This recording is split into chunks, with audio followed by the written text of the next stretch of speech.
غم اور غصہ پایا جاتا تھا، مشتعل تھے، وہاں پہ مودی سرکار اور بھارتی حکومت کے خلاف نعرے بازی بھی کی گئی، کیونکہ پورا جو معاملہ ہے اس کو بھارت کے ساتھ جوڑا جا رہا ہے، اور جو ممکنہ طور پر جو حملہ آور ہیں مبینہ طور پر ان کا بھی یہ بتایا جا رہا ہے، تو بارڈر کراس کر کے وہ بھارت کی جانب جا چکے ہیں۔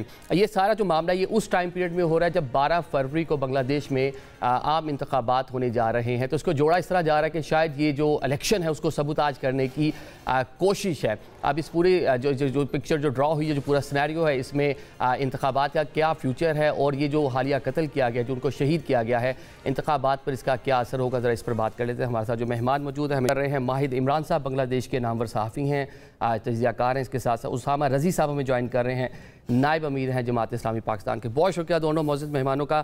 ماہد صاحب آپ سے آغاز کر لیتے ہیں۔ ایک تو تدفین ہو گئی، ہم نے دیکھا وہاں پر لاکھوں کی تعداد میں بنگلہ دیشی عوام وہاں پر موجود تھی، غم اور غصہ بھی پایا جا رہا تھا۔ جو شوٹرز کے حوالے سے کچھ تفصیلات جو ہیں وہ سامنے ہیں کہ کون پورا منصوبہ ساز تھا، کس نے پورا جو کہنے کے افسوسناک واقعہ اس کے پیچھے کون لوگ تھے؟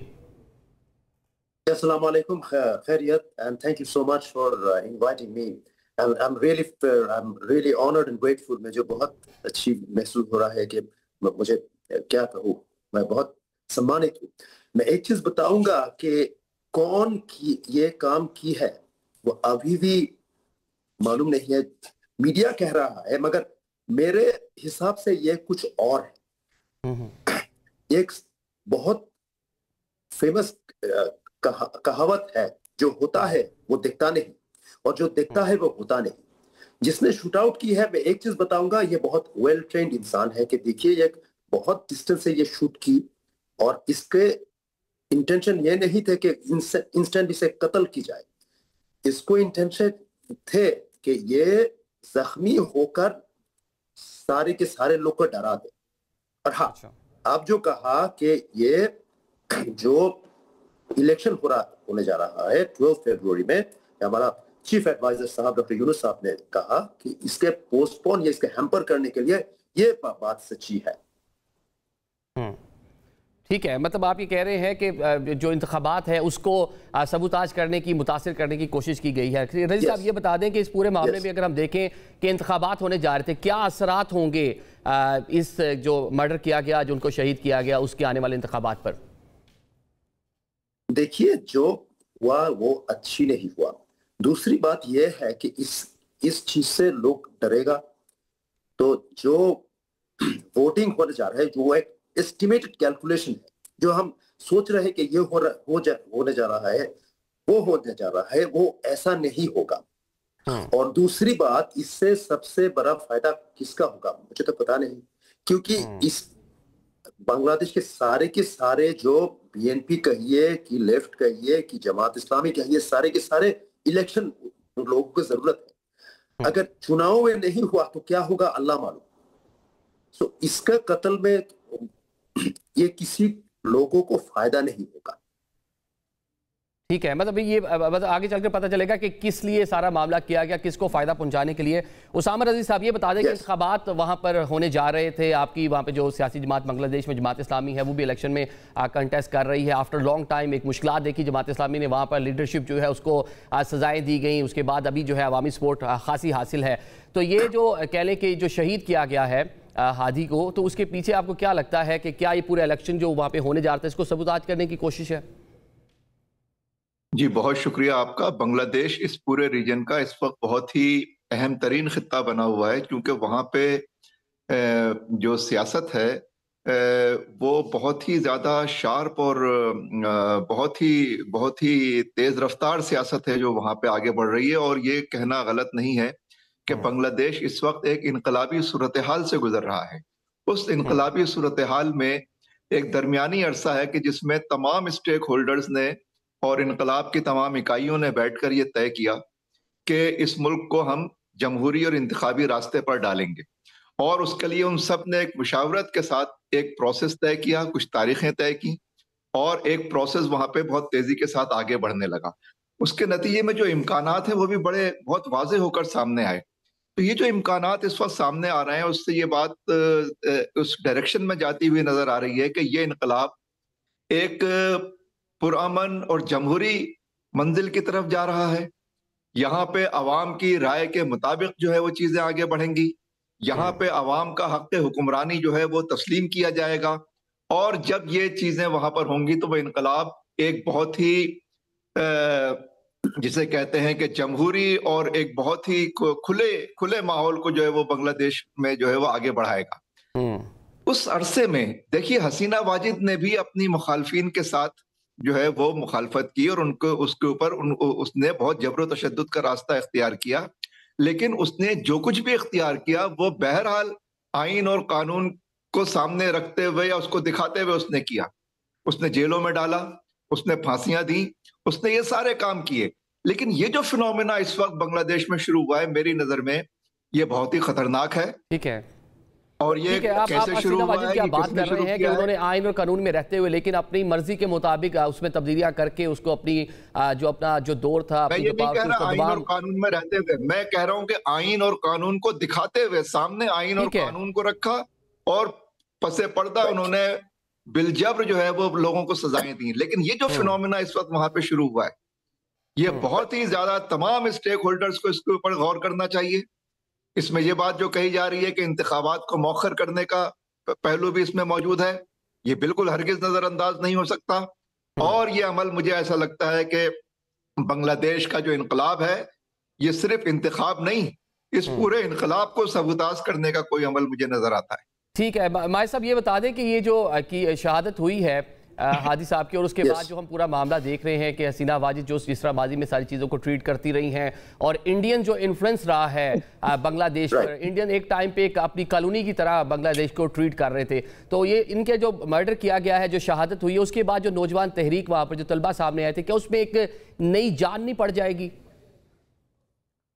دیکھیے یہ جو آپ کہہ رہا ہو، انڈیا کے انفلوئنس یہاں تھے، ہے اور رہے گا، مگر یہ اس کا موت کے بعد بہت سارے کیلکولیشنز جو تھے وہ ڈس کیلکولیشن بن گئی۔ وہ کیسے؟ یہ جو تھی وہ بہت ووکل تھی، اس کے ایک پرابلم تھے، وہ اس کے ڈر ہندوستان سے، یہاں کے لوگ اس کے دوست یا اس کے ساتھ جو ہے اس سے صرف اس لوگوں سے بھی اسے تھریٹ تھے۔ کیوں؟